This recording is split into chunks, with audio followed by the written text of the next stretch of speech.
የሶሻል ሚዲያ ጋጋታ ቢንጋጋ እኔ ወርቁ አደራ ልጅ ማለት ነው። እግዚአብሔር ምስክሬ ነው። ብዙ ከሞት የከፉ ቀኖችን ስላለፍኩኝ አላቆምም ስራ። አገሬንና ልጆቼን ጥዬ አልሄድም ስትል የነበረው በረከት ገበሬዋ እንዲሁም ደግሞ በፖሊስ ያፋልጉኝ ማስታወቂያ የወጣባት በረከት ገበሬዋ በአሁኑ ሰዓት ከሀገር መውጣቷም ተረጋግጧል። የመጨረሻ ወርዴ የመጨረሻ ቃሌ ብነግራችሁ ማለት ነው ማንኛውም ምድራዊ ኃይል ቢመጣ በረከት ገበሬዋ ሀገር ለቃ ተሰዳለች። ለምንድን ነው የምጋፈጠው? ለምንድን ነው ደሜ ደመ ከልብ የሚሆነው? ለምን እኔ ልጆች እናት ነኝ እኮ ንብረቴ ለምን አፈርድሜ አይበላም? ለምን አሁን የምትገኘው በረከት ገበሬዋ አየርላንድ ነው። እሱ በነገራችን ላይ ምንም ኔጌቲቭ ነገር የለውም። ስለ ኢትዮጵያ ኖሮትም አያውቅም፣ ወደፊትም አይኖረውም። በረከት ገበሬዋ አሁን ላይ ያልተጠበቁ አይነት ንግግሮችን እየተናገረች ነው። ስፔሻሊ ውጭ ዜጎች ናቸው ክላይንቶቻችን። እንትን እርሻ ላይም አብዛኛው ክላይንቶቻችን እንደምታውቀው ሰፊው የኢትዮጵያ ሕዝብ ነው። ቴዲ ሐዋሳን አላቆም የሐዋሳ ልጅ አይደለም። ሜዳ አለብን። እኔ አሁን የሐዋሳ ልጆች ስለ ቴዲ ጠይቁኝ። ምንድነው በረከት? እኔ እንደው እየደጋገመ አለፍ ማለት ቴዲ ማለት ቴዲ ሐዋሳ አሁንታ በርሲሳን አሁንም ቢሆን ያልተማረ መሀይምና ሌባ ነው በማለት በብዙ አንግል ከፍራውል ጋር ቆይታ አድርገው ነበር። ለምሳሌ አወንታ በርሲሳ የኦሮሚያ ባንክ ሰራተኛ ነበረ። ከሆነ ገንዘብ ወደ ሆነ ገንዘብ ከሰው አካውንት ሰርቆ ነው የተባረረው። የትኛው ፍራውልም በረከት ገበሬዋን እንኳን አመለጥሽ በማለት ምላሽ ሰጥቷታል። ጠቅላይ ሚኒስቴሩ ያልተማመነበትን ፍትህ በረከት ላይ እንዳይጥል ይሞከርባት ነው። አይሆንማ። ሰላም የተወደዳችሁ የሃናኒ ቲቪ ተመልካቾች እንደምን አላችሁ? እንደምሰንበታችሁልን ውድ ቤተሰቦቻችን ዛሬ ለእናንተ በአዲስ ቪዲዮ መጥተናል። ይህን ቪዲዮ ከመጀመራችሁ በፊት ላይክ እያደረጋችሁ ጀምሩ ዘንድ በአክብሮት እንጠይቃለን። ውድ ቤተሰቦቻችን ዛሬም እንደምናውቀው ባለፈው ቪዲዮን ሰርቼላችሁ በተከታታይ 1-2 ቪዲዮ ሰርቼላችሁ ነበረ። ዛሬም በዚህ ቪዲዮ ላይ አፕዴት ላደርጋችሁ ነው። ምክንያቱም ስለ በረከት ገበሬዋ የተሰሙ አዳዲስ ነገሮች አሉ። ይህን ነገርም በቅደም ተከተሎች ማሳያችሁ ይሆናል።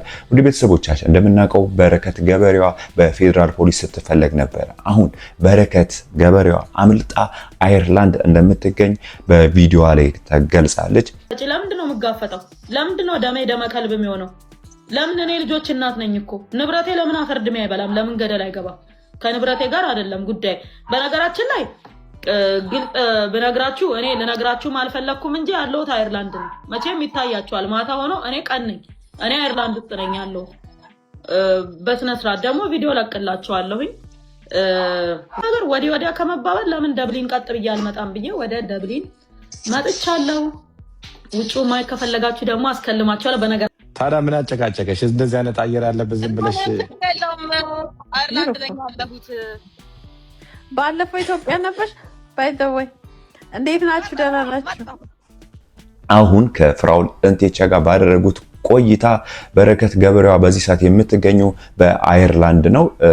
እናም ብዙ ነገር ተናግራለች። ስለ ዳኞች፣ ስለተለያዩ ነገሮችን ያልተጠበቁ አይነት ምላሾችንም ሰጣለች። ጠቅላይ ሚኒስቴሩ ያልተማመነበትን ፍትህ በረከት ላይ እንዳይጥል ይሞከርባት ነው። አይሆንማ። ስለዛ ምን ልል ፈልጌ ነው፣ እኛ ካሁን በኋላ ሁሉን ነገር ትተን ወደ ስራ በቃ ስራና ስራ። አገሪቷ ውስጥ የመጨረሻ የህግ አካል የሆነውን ፍርድ ቤት የማያከብር ፖሊስ ጋር ሄጄ ልሟገት ፊት ለፊታቸው ልቆ ከፍራውል ኢንቴቻ ጋር ባደረችው ቆይታ ላይም ብዙ ነገርም ተናግራለች። ያልተጠበቁና እኔ ከበረከት ገበሬዋ ይጠበቃል ማላቸውን ነገሮችን ተናግራለች። አሁን ግብርናዋ እንደማይቆምና ቲማቲሜንም የኢትዮጵያ ህዝብ ባይገዛም ጎረቤት አገር ወስጄ ኬንያ ሸጠዋለሁ በማለት ብዙ ነገርም ተናግራለች። ከፈለገ ተው ቲማቲም አመርታለሁ አልበላም ማለት መብቱ ነው። ሽንኩርት ታመርት አልበላም ማለት መብቱ ነው። ኬንያ ሸጠዋለሁ ምን ጣጣል ገባ? እስከ ዶቃ ማሰሪያው ድረስ ነግረዋለሁ። በነገራችን ላይ እናም ቢዝነሶቿም እንደማይቆም እናም ብዙ ሰዓት የምትቆይ አይነት ሞመንቶችም ከተፈጠሩ ሁለተኛ ፓስፖርቷን ማውጣቷን በይፋ ያሳየች ይሆናል። በዛም ከዛ በተረፈ ግን እንደዚህ አይነት ግለሰቦች ይሄ የኢትዮጵያ የቀድሞ ፓስፖርት ነው። ኤክስፓየርድ ሊያደርግ 2 ዓመት ይቀረዋል። ይሄኛው ግን ያው የሚመጣ ነገር አይታወቅም ተብሎ አዲስ ነው። ግን ባለቤትሽንም ሰላም በይልን፣ አይተነዋል ከኋላ አንተ Salam. Hi Mr. Nathan, how you doing? Hi, how are you? Good to see you. Thank you for all the support. Yeah, we just discussed with her about the situation. I'm really sorry that this is happening to her. So I'm sorry, guys, on behalf of our country. So you guys hard worker. I really appreciate it to work to continue. This situation is going to be solved. I believe our Prime Minister. I believe the law enforcement. I believe the judgment to reduce to fix this situation. So don't feel bad. This is happening most of the time. So I'm really sorry on behalf of my country. So Mr. Nathan, I'm really appreciated to see you with your sweet wife. And then how you feeling now? I'm good. I'm good. Really, it's been a very tough time. Bereket, she's done so many things, and then for this to happen, and for me, as a foreign person within the country, the most difficult part for me was, who do I go to? Bereket does everything. She's able to communicate and deal with everything. But when she's not around, who do I go to? Who do I ask for help? And that was my challenge. That was the most difficult part. But now, this is life. We are resilient people that we can pick up and shake off ourselves and continue. And let's put it this way: it's like no hard feelings. We need to move on. If we start looking behind us as to what's happened, you can just forget about life. You have to look forward. No point looking at the rear mirror of your car when you're driving forward, and that's what we're doing now. And Bereket she's really strong, and I'm so proud of her. And the most important thing for me is that our girls, that they take after her. And if this can be then a model for the future for other girls within Ethiopia, to show them that they can do things. They don't have to listen to the people that keep saying, no, you can't do this. I was only discussing this with my mum today. There was one singer here in Ireland, and they said to her, "No, you. The best thing you do is go get a job in a cafe, because you're never going to make anything for yourself." Now she's a singer, and she's done many things. She said she used bad language, and she said, "No, I'm going to do this myself." Bereket's exactly like that. She's a doer. She gets things done. Yes, you have challenges, but that's life. መሀልም ደግሞ ባለቤቷንም የተለያዩ ነገሮችም ተናግሯል። ዌልካም ቱ ብላል። ብዙ ነገርም ተናግራለች። አሁን የምትገኘው በአየርላንድ ነው። በዚህ ሰዓትም በፌደራል ፖሊስ ትፈለግ ነበር። ግን አየርላንድ እንዴት ልትወጣ ቻለች? በምን ሞመንቶች ነው? በምን አጋጣሚ ነው ወደ አየርላንድ የወጣችው? የፌደራል ፖሊስ ፍለጋ ውስጥ እያለ እንዴት ነው ወደ አየርላንድ ልትጓዝ የቻለችው የሚሉ ነገሮች ጥያቄ ሊያስነሱ የሚችሉ ጉዳዮች ነው ብዬ አስባለሁ። ምክንያቱም አንድ ሰው በፌደራል ፖሊስ ወይም በመንግስት ቁጥጥር ውስጥ ሲሆን ወይም ሲፈለግ ከሀገር የመውጣት እድሉ 100% ጠባብ ነው። ምክንያቱም በብዙ አንግል የሚፈለጉ ሰዎች ኤርፖርት ላይ፣ የተለያዩ ባቡር ጣቢያዎች፣ የተለያዩ ቦታዎች ላይ ከሀገር እንዳይወጡ እገዳዎች ይደረጉ ነበር። በረከት ገበሬዋ እንዴት ነው ከሀገር ልትወጣ የቻለችው? ይሄ ነገርም ጥያቄ የሚያስነሳ ነገር ይሆናል ብዬ አስባለሁ። የመጨረሻ ወርዴ የመጨረሻ ቃሌ ብነግራችሁ ማለት ነው፣ ማንኛውም ምድራዊ ኃይል ቢመጣ የሶሻል ሚዲያ ጋጋታ ቢንጋጋ እኔ ወርቁ አደራ ልጅ ማለት ነው፣ እግዚአብሔር ምስክሬ ነው፣ ብዙ ከሞት የከፉ ቀኖችን ስላለፍኩኝ አላቆምም ስራ። በነገራችን ላይ አየርላንድ የራሷ አቋም ያላት ሀገር ነች። ካልመሰላት ከማንም ሀገር ጋር አትቆምም፣ ብቻዋን ትቆማለች። ለምሳሌ እና አልቃይዳ አልሸባብ ምናምን የሚባሉት አማጺያን ነው ቴሮሪስት የሚባሉት ራሱ አየርላንድ ላይ እንትን ቴሮሪስት አይደሉም። ለምን እንደሆነ አላውቅም። የትኛውንም ሊቢያ እንደዛ ችግር ሲደርስበት የሊቢያ ህዝብ በብቸኝነት የተቀበለችው አየርላንድ ነች። ሶሪያ ሲፈራርስ የሶሪያ ሙስሊሞችን የተቀበለች አየርላንድ ነች። መስጊድ ሰርታን የተቀበለቻቸውና ስቲል የሚገርምክ በስነ ስርዓት ሙስሊሞችን ተቀብላ በስነ ስርዓት መስጊድ ሰርታ መጠለያ ሰርታ የተቀበለች ሀገር አየርላንድ ነችና እነሱን እንኳን ቴሮሪስት እያለ አሜሪካ ምን ሲያሳድላቸው ብዙ እነሱን እንኳን ያንን ማታረግ ሀገር ናት። እንኳን እኔ አይሽ ፋሚሊ ሆኜ ማለት ነውና የመጣው ትልቅ ሀገር ነው። ተጽዕኖ የምትፈጥር ሀገር ነች። በጸጥታው ምክር ቤት በየትም በኩል በየትኛውም ቦታ በጣም ትልቅ ተጽዕኖ ያላት ሀገር ነች አየርላንድና በእርሻም ደግሞ ትልቅ ደረጃ የደረሰች በአፍሪካ ውስጥ በጣም ተጽዕኖ ፈጣሪ እርሻ ያለበት ሀገር ነው። በተለይ እንስሳት ላይ በደንብ ነው የሚሰሩትና እዚህም ተዟዙሬ ብዙ ነገሮችን ለማየት ሞክራለሁ። ያሉኝን አስቀጥላለሁ። ስራ አላቆምም። ኢትዮጵያ ውስጥ ያለውም ይቀጥላል፣ አይቆምም ስራ። ውጤቱ ምንም ይሁን ምን አብረን ነው የምናየው ምን እንደሚፈጠር ማለት ነው። የተሻለ ነገር ይሆናል ብዬ አስባለሁ። እግዚአብሔር ይመስገን እስካሁን ድረስ ምንም አልሆንኩም። ግን ማለት ነው የመጨረሻ ወርዴ የመጨረሻ ቃሌ ብነግራችሁ ማለት ነው ማንኛውም ምድራዊ ኃይል ቢመጣ የሶሻል ሚዲያ ጋጋታ ቢንጋጋ እኔ ወርቁ አደራ ልጅ ማለት ነው። እግዚአብሔር ምስክሬ ነው። ብዙ ከሞት የከፉ ቀኖችን ስላለፍኩኝ አላቆምም ስራ።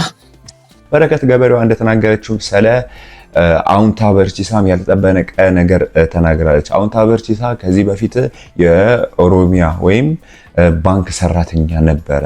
ለምሳሌ አውንታ በርቺሳ የኦሮሚያ ባንክ ሰራተኛ ነበረ። ከሆነ ገንዘብ ወደ ሆነ ገንዘብ ከሰው አካውንት ሰርቆ ነው የተባረረው። የትኛውም የፋይናንስ ስርዓት ውስጥ እንዳይቀጠር የተደረገ ሰው ነው። የትኛውም የፋይናንስ ስርዓት ውስጥ ኢትዮጵያ ውስጥ በብሔራዊ ባንክ ደረጃ በቃ ባንድ ከተደረጉ ሰዎች መካከል አንዱ ነው። ልቀጠር ቢልም አይቀጠርም። ብቸኛ የገቢ ምንጩ የሶሻል ሚዲያ ነው። በነገራችን ላይ እንደኔና እንዳንተ ትልቅ ቢዝነስ ያለው ሰርቶ መብላት የሚችል ሰው እንዳይመስልህ። ገባ? አብዛኞቹ ሶሻል ሚዲያ ላይ ያሉ ሰዎች ሰርቶ መብላት አይችሉም። ልትፈርድባቸውም አይገባም። ምክንያቱም ምን ሰርቶ ይበላሉ? ለምሳሌ ሰው የፋይናንስ ስርዓት ውስጥ ተቀጥሮ መብላት አይችልም። ምክንያቱም ያጠፋው ጥፋት አለ። አይቀጠርም፣ አይሰራም። ተባሮ ነው የወጣው። አንድ በል ቀጥሎ ደግሞ የቀን ስራ ሰርቼ ልብላ ብትል እንዳየኸው ሱሰኛ ነው። አቅም የሌለው ሰው ነው። እንደው ተሸክሞ ለመብላትም አቅም እኛ ጋር አሁን መጥቶ አካፋ ይዞ ውሃ ምናምን እንደኛ እንኳን ቆፍሮ ምናምን ልብላ ቢልም አቅም ይጠይቃል። የቀን ስራም ለመስራት የተለየ ጥበብ የተለየ እውቀት ያለው ሰው አይደለም። እና ያለው ብቸኛ አማራጩ ምንድነው? የኢትዮጵያ ሕዝብ አምኖኛል፣ እንደፈለኩ ባወራ ህዝቡ ያምነኛል፣ እንደፈለኩ ባደርግ ያምነኛል ብሎ ስላመነ እንደ ልቡ ያወራል። ገባ? እናም ከሌላ ሰው ወደ ሌላ ሰው ገንዘብ ሲያዘዋውር ነው ከማንኛውም የባንክ ወይም ከማንኛውም የባንክ ስራዎቹ የታገደው። አውንታ በርቺሳ አጭበርባሪ ሰው ነው፣ እሱም ሌባ ነው በማለት ስለ አውንታ በርቺሳም ያልተጠበቀ አይነት ንግግሮችንም ተናግራለች። በዚህ መሀልም ቴዲ አዋሳም ስለሷ ብዙ ነገርም እንደሚናገር እናውቃለን። አሁንም ቴዲ አዋሳም ከበረከት ገበሬዋ ጋር መተራረባቸውንም አላቆሙም። መሄድ ያለብን እኔ አሁን የሐዋሳ ልጆች ስለ ቴዲ ጠይቁኛል። ምንድን ነው በረከት? እኔ እንደው እየደጋገመ አልፍ ማለት ቴዲ ማለት ቴዲ አዋሳ እና እየደጋገመ ስለኔ በቃ ጠዋትም ከሰዓትም ማታም ከላይ ነው የሚያወራው በየቀኑ ማለት ነው። እና እንጂ አልኩኝ ደወልኩኝ የሐዋሳ ልጆች ጋር እሱ ቢመጣና ከሱ ጋር ብታወሩ ምን ይመስልሻል? ስለሌለ ምናልባት ሼር አድርጉለት። በነገራችን ላይ ማለት ነው በእውነት ነው ያለው። ማንም ቢመጣ ማውራት የምችል ሰው ነኝ። በነገራችን ላይ ገባ? ማውራት ከማንም ጋር ማውራት የምችል ሰው ነኝ። ከማንም ጋር የምፈልገውን ውስጤን በአግባቡ ማስረዳት የምችል ሰው ነኝ። መናገር የምችል ሰው ነኝ እስከ ጥግ ድረስ። ቢመጣ ደስ ይለኛል። እስከ ዶቃ ማሰሪያው ድረስ ነግረዋለሁ። በነገራችን ላይ የሐዋሳ ልጅ አይደለም እኔ እንደደረስኩት ማአት ልጆች ጋር ደውዬ ሐዋሳ ምን ሰፈር ነው? ከነማን ጋር ነው ያደገው? እኔ ጭራሽ እንደው ድሮ እንተዋወቅ ነበር ወይ የሆነ ነገር ሳላቅ ነክቼበት ይሁን ወይ እንዴ ምናምን ብዬ የሐዋሳ ልጆች ጋር ማአት ሰው ጋር ስደውል አንድ የሚያውቀው ሰው የለም። አብረን ሃይስኩል ተማርን፣ አብረን ኤሌመንታሪ ነበርን ምናምን የሚል ሰው አንድም ሰው አላገኘሁም። ቴዲ የሆነ ሰው ብቻ ምን አለኝ፣ ሼቻ ነው ሺቃላ የሚባል አለ አርባ ምንጭ ውስጥ እዛ ሃይስኩል ሲማር አውቃለሁ ያለ ሰው ገጥሞኛል። በተረፈ ማለት ነው ሐዋሳ ውስጥ አብሮት ያደገ ሰው የሰፈር ሰው እንደሆነ ቴዲ ሐዋሳ ነኝ አለ እንጂ አይታወቅም። በእርግጥ አብዛኞቹ የአጎራባች ወረዳ ልጆች የሐዋሳ ልጅ ነኝ ስለሚሉ እሱም እንደዛው ሐዋሳ ልጅ ነው ነኝ ብሎ ሊሆን ይችላል እንጂ እኔ የሐዋሳ ልጅ አይደለም።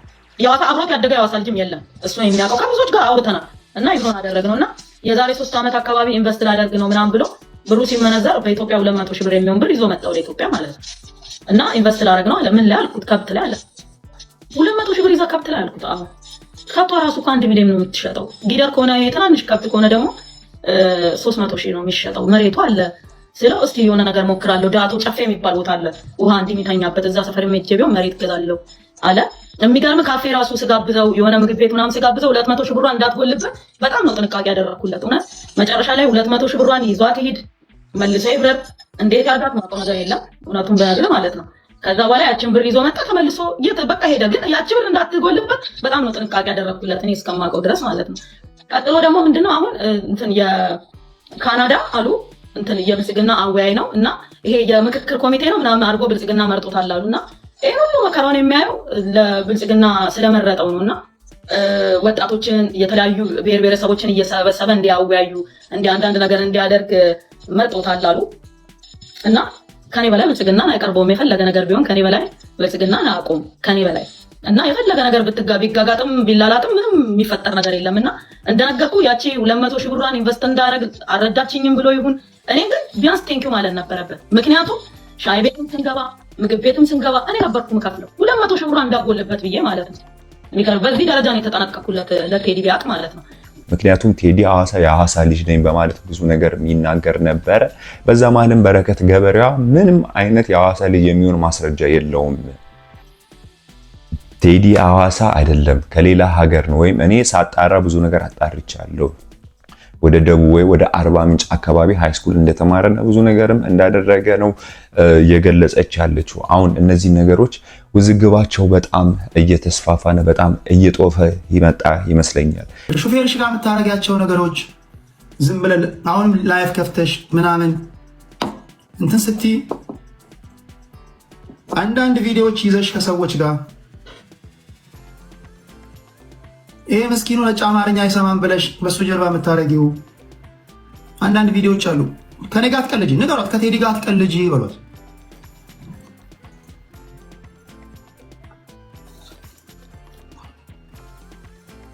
ምስኪኑ ነጭ የሰው ሀገር ሰው ነው። ከበስተጀርባዋ የምታደርገውን አቅም እሱ ራሱ ሲሰማ ገና ከአየርላንድ ያባራታል። አንቺ አየርላንድ 6 ወር ከተቀመጥሽ ኦኬ፣ አየርላንድ ከሞቀ ከደራ ቤትሽ ነው አይደል የመጣሽው? ኢትዮጵያ ላይ እንደዚህ የኦሮሞን የብሔር ብሔረሰቦችን መሬት እንደቸበቸብሽው እስኪ የአየርላንድን መሬት ቸብችቢ። የአየርላንድን መሬት ቸብችቢ። ግልጽ ነው። በቃ ኢትዮጵያ ላይ ተንደላቀሽ እንደኖርሽው አየርላንድ ላይ በሺዎች የሚቆጠር ሄክታር መሬት እየሰጡሽ እስኪ እረሺ። እስኪ ከቀረጥ ነፃ ትራክተር ምናምን እያስገባሽ የመሸጫ ቦታ ከተማ ውስጥ ደብሊን ላይ እየሰጡሽ ልክ አዲስ አበባ ኮንቴነር እንደምታቆሚው እስኪ ያሳየን።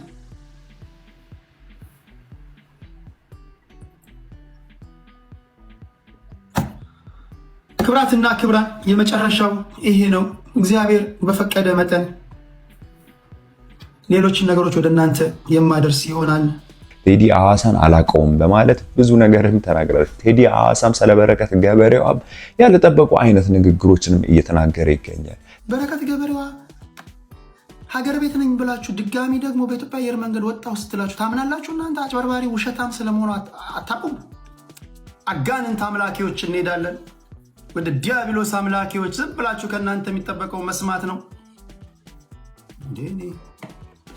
ጠንቋይ ቤት ሄድኩ ተባልኩ የምታማ ልጅ አይደለሁም። አጋንንት ቤት ሄድ ልጅ አይደለሁም። ልክ ነው።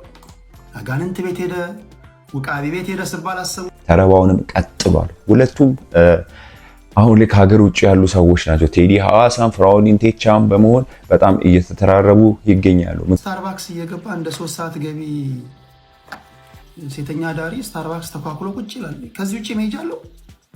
ስታርባክስ ያዘዘው ኮፊ ራሱ እጁ ላይ በር ተነስ ይሉታል እኮ። ብቸኛው ሰው ከስታርባክስ ወንድሜ ወንበር ልቀቅ የሚባል ሰው እሱ ነው። እናንተ እንዴት ነው ግን አይታችሁ አትገምቱም እንዴ? ሰውን ስታተስ ምናምን በወፍራሙ ባትሪ ድንጋይ ተቀብቶ መጥቶ ፀጉሬን ያለው ሰውዬ፣ በዝናብ የማይወጣ ሰውዬ አሁንም ታምናላችሁ? ስንት ውሸት ነው የምትፈልጉት? እሱ ስንት ጊዜ ነው የሚሰናበተው?